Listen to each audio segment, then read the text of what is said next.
I'm going to begin by acknowledging land. I'm on Wurundjeri land of the Great Kulin Nation, acknowledge elders past and present, and that this is and will always be Aboriginal land. So today is International Women's Day, a global day celebrating the social, economic, cultural and political achievements of women. The day also marks a call to action for accelerating gender parity.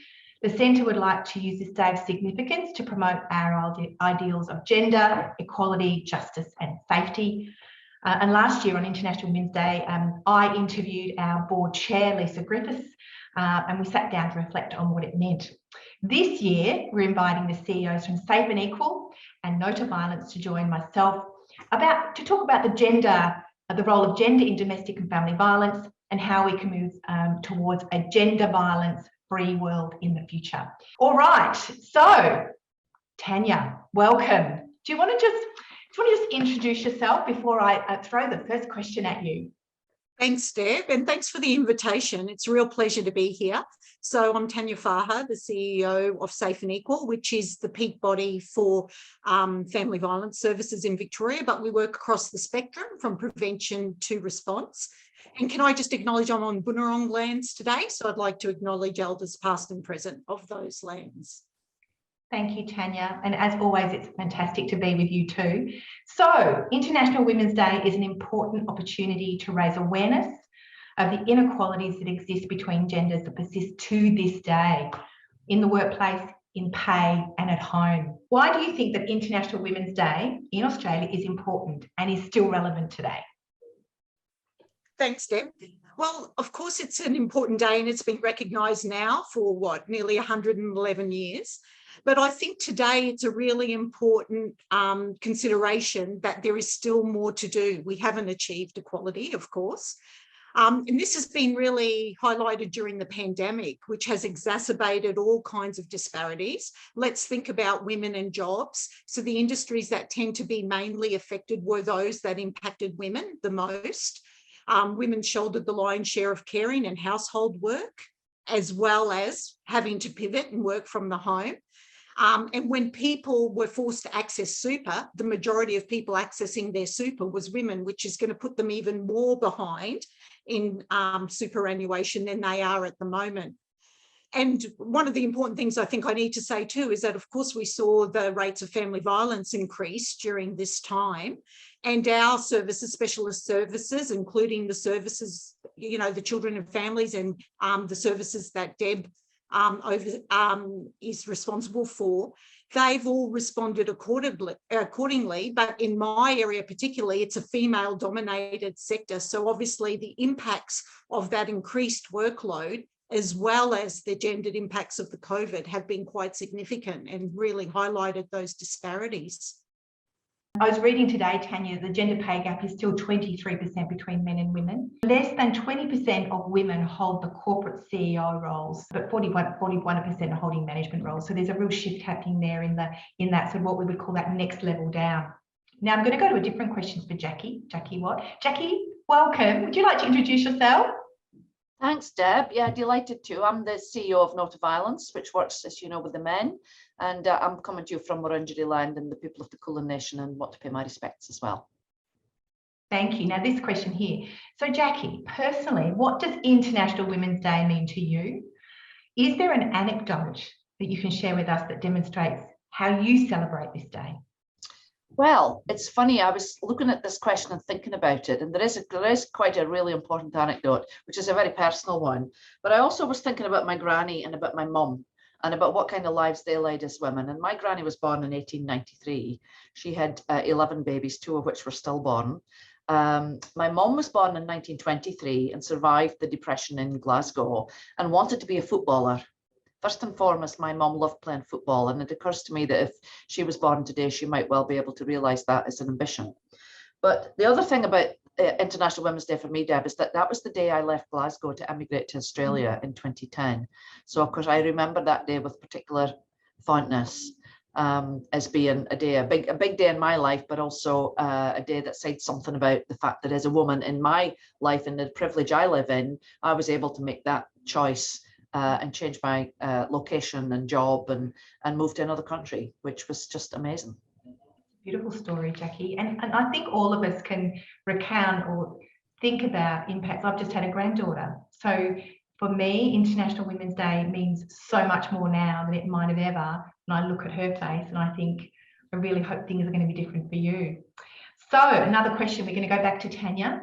Tania, in what ways do you think Australia has progressed towards greater parity, and in which areas do you feel need the greatest action? You know, these are always really difficult questions, how to centre it on just a few things so that you can sort of have something that's focused. I think, you know, if I reflect and think about progress in this country at least, we've seen more women feeling confident and encouraged to progress in traditionally male-dominated areas like STEM, and women have had great achievements in that area.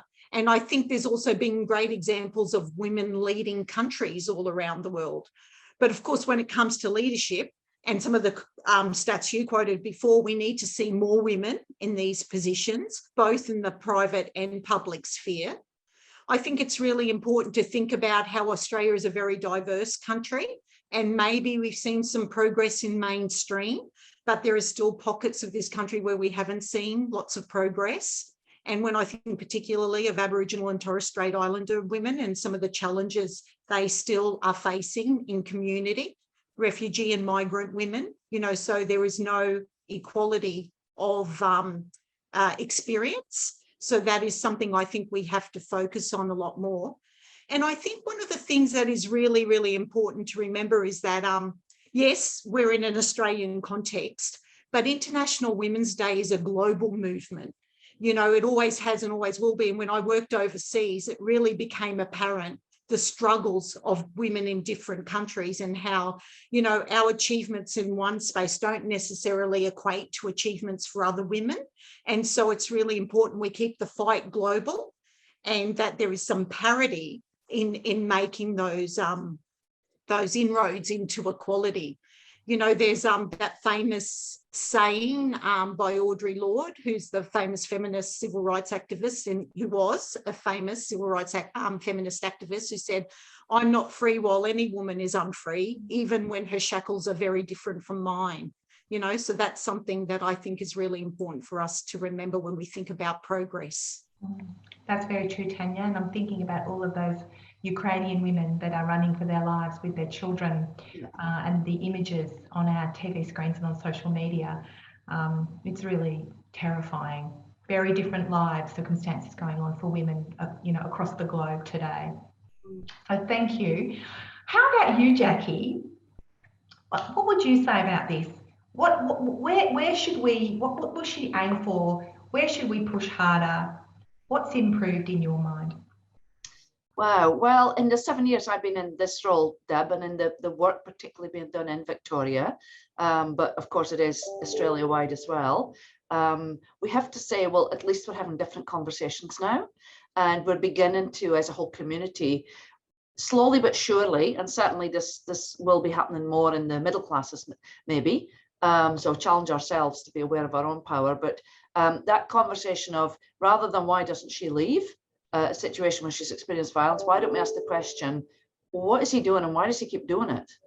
And what can we be doing differently or better or earlier or more collectively as a whole community to end the use of gendered violence in intimate partner situations and in domestic households. So I think we're on a trajectory to have different conversations, and I think some of that's come about as well because of the courage and the profile of young women like Brittany Higgins and Grace Tame and Chanel Contos.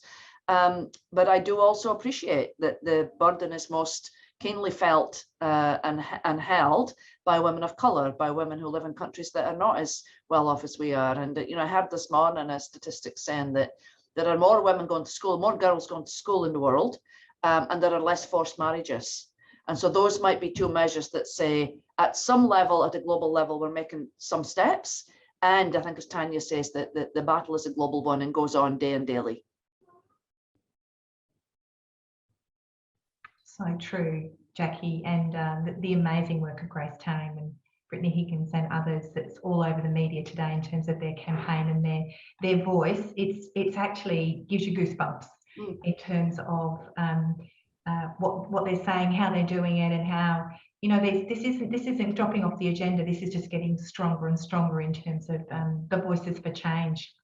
Okay, so as CEOs, you both have first-hand experience of the brilliance of female leadership. And Tania, you gave us a beautiful quote before. What advice do you have for those who are still developing in their careers and see you as leaders and trailblazers? We'll start with you, Tania. It's a really good question. And, you know, when I saw this, I actually struggled, and I'm kind of struggling to think of an answer. But I guess in a way, we're all still always developing in our careers. You never stop learning all the time, no matter how advanced you get. And I think that's one of the things that I would say to people who are really just starting in their careers. Be open to learning, be open to change. Change is the real constant in our lives. And you've got to be able to adapt quickly. You've got to be able to learn from what's come before, but don't be afraid to try new things. You know, that's one of the really important lessons that I've learned. Look, in the end, we're all standing on the shoulders of great women who've come before us. And so will the future generations of women leaders be doing that, you know. So I guess that's, you know, in a nutshell, how I feel about, you know, career and progression. That's right. We often look at our mothers and grandmothers as the in the rear view mirror, but as we get older, we realise just how remarkable they've been. So absolutely. And you, Jacqui? Well, I'll just be maybe a little bit controversial in the sense that I grew up under the regime of Margaret Thatcher in the UK. And in fact, she got elected on the day I sat an exam at school. And that government was with us for nearly 20 years. And aside from some of the destructive things they did, I despised her politics. But of course, her gender got used against her. So people would say, oh, well, look, there's a woman leader. Now see what she's like. And I knew it was more complicated than that. So I would never agree with her politics.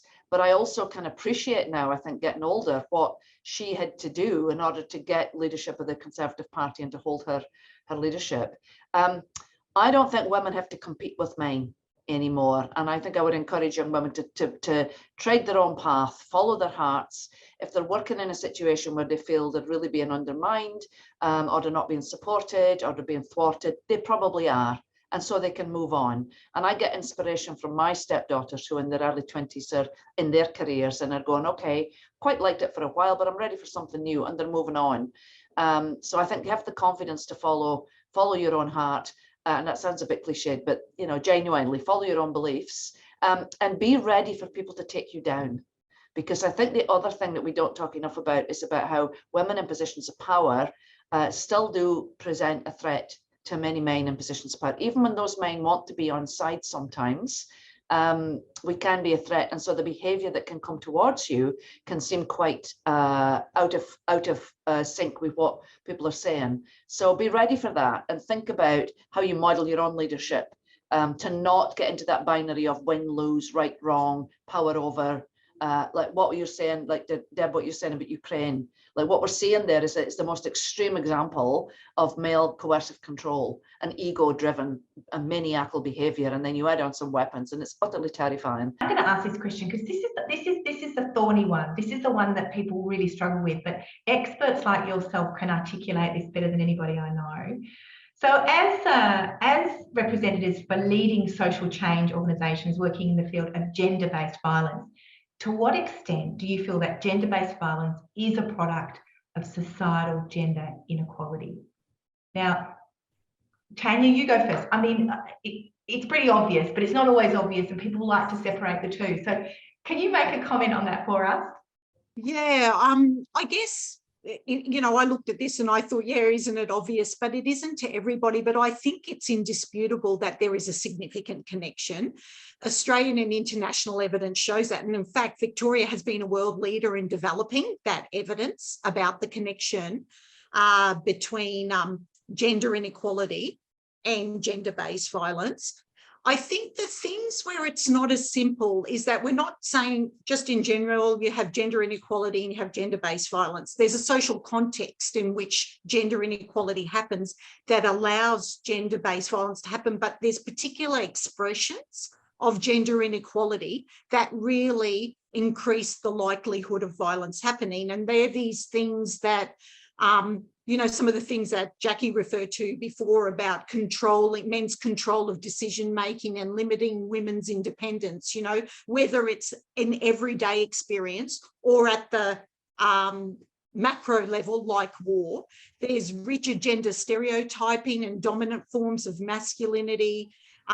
There's negative male peer relationships and the cultures of masculinity that, you know, lead to aggression, dominance, control. So there is a direct correlation there, but it's the broader inequalities, you know, some of the things that you mentioned before, pay gap, lack of access to leadership, that's the broader context that allows these particular expressions to emerge, I think. So that for me, there's a significant connection there and well established. It's true, Tania, and back on the pay disparity, it would require the government to increase women's contributions to superannuation by 2% for their lifetime, for them at the present time to reach the same levels of men when they retire. So, I mean, all of these issues have a lifetime and a profound impact on the way women live their life, and whether they can live their life in a reasonable way in things like retirement. So over to you now, Jacqui. What are your thoughts on this question? Look, I think everything Tania said, I completely agree with. It's not just how we feel, it's the evidence base is there. And so in that sense, it's a constant piece of work to try and get more parity, more equality. Economics speak for themselves. When women do leave their partners, they can find it takes them 10 years to catch up economically to where they were. And you've just mentioned super. So the economic security basis of these things is fundamental. But the other bit of this is that this is not just violence against women. It's violence against the female, in the sense that, you know, homophobia has a huge part to play in gender violence getting played out in same-sex relationships. And we also know now that the move towards more acceptance of gender fluidity is something we have to deal with as part of the feminist movement and as part of the women's movement on International Women's Day. We've got to think about that. And don't we all want to get to a point in time where we don't just talk about men and women, girls and boys, we talk about people. And we think about how we respect people for who they are and how they are in the world. And, you know, at the end of the day, Deb, gender is a construct. We are born physiologically as we are, but the actual social beliefs around that and the social norms and the structures are what we're trying to dismantle or reframe so that all our kids get better lives into the future. That's fantastic, Jacqui. Now, of course, I'm going to end on this note because I would. Talk to me about children, talking about women and children and their experience of family violence. We all know that for the most part, women just want to parent well and they want to take care of their children. But we see tens of thousands of children either witnessing or being on the receiving end of violence every day. And we see lots of frustration being exhibited by young people who express violence in the home. Do you want to make a comment about this? Because we are starting slowly but surely to understand the impact on children and what we need to do. So on International Women's Day, what would you say about those issues? Deb, very critical issues, all of those. I mean, I think really critical to save children as survivors in their own right, really critical piece of work. I think where we really need to do better is to support maybe in instances of the non-offending parent, but often that is the woman, to be able to support and, you know, encourage, you know, the recovery of children and the well-being. And I think also that would address many things around out-of-home care, you know, not in every instance, in some instances, you know, there's always exceptions here and there.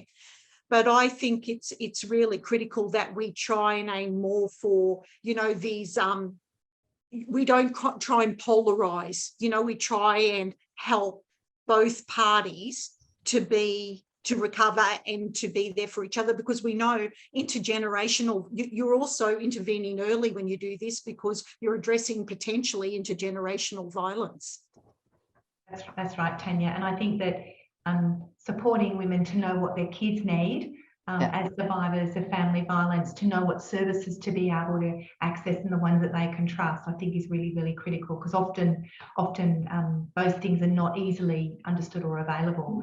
Jacqui, did you want to make a comment about children? Yeah, look, I mean, I grew up in a violent household, and my siblings and I still deal with and talk about, you know, the impacts it's had and how we've reframed it or worked it through or whatever. One of the things that we know in the work with mine is that he can reach a very pivotal point when he realizes that he's dishing out what he got as a kid. And I suspect that's the same for some women as well, some mums as well. And if we can get them at that point, before that point is better, obviously, but if we can get them at that point and go, well, there you go, you said you're never going to be this kind of dad, and look at you now, come and do some work with us. You know, we can do something about this. You can make a different choice. So I think that support for dads and parents is really important, but also programs like the Baby Makes 3 program that came out of Vic Health a few years ago, where you actually work with couples that are having their first baby and look at the roles and how they're going to share things and all those sorts of things. That's really important as well. Recovery, let's focus on recovery for children. Let's, as Tania says, hear their voices properly, not just tokenistically, you know, because a lot can get missed when it's a child protection system or a formal system. A lot can get missed, but really focus in on any kid that's lived with violence, whether it's physical or psychological or both, is going to have some damage to deal with. So let's plan for that now. Let's ensure those kids' lives and try and get in a bit earlier, as I say, when people are having their families and kids, and recognize that people who've had traumatic childhoods will be more likely to end up in traumatic or violent or abusive relationships. We know that. The science tells us that, Deb. So why aren't we not getting further upstream earlier? And I think that we are, aren't we, in Victoria, looking at early intervention as a sort of a new frame, or a new frame of thinking. And I think that I think is going to be really, really important, I think, over the next sort of decade, to continue to make the inroads that we've already made in Victoria. One young woman in out-of-home care said something to me last year that sort of really reverberated.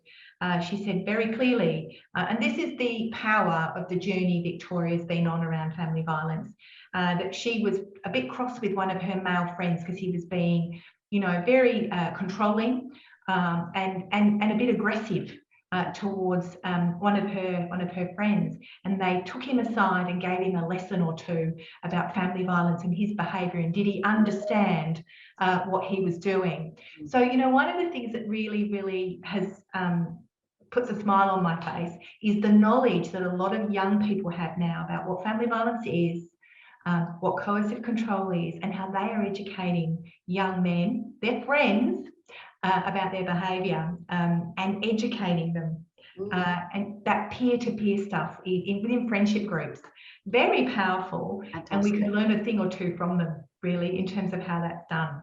Yeah, I agree, Deb, and that they're empowered to do that. You know, that's fantastic story. And this young woman was telling this story in the ministerial committee.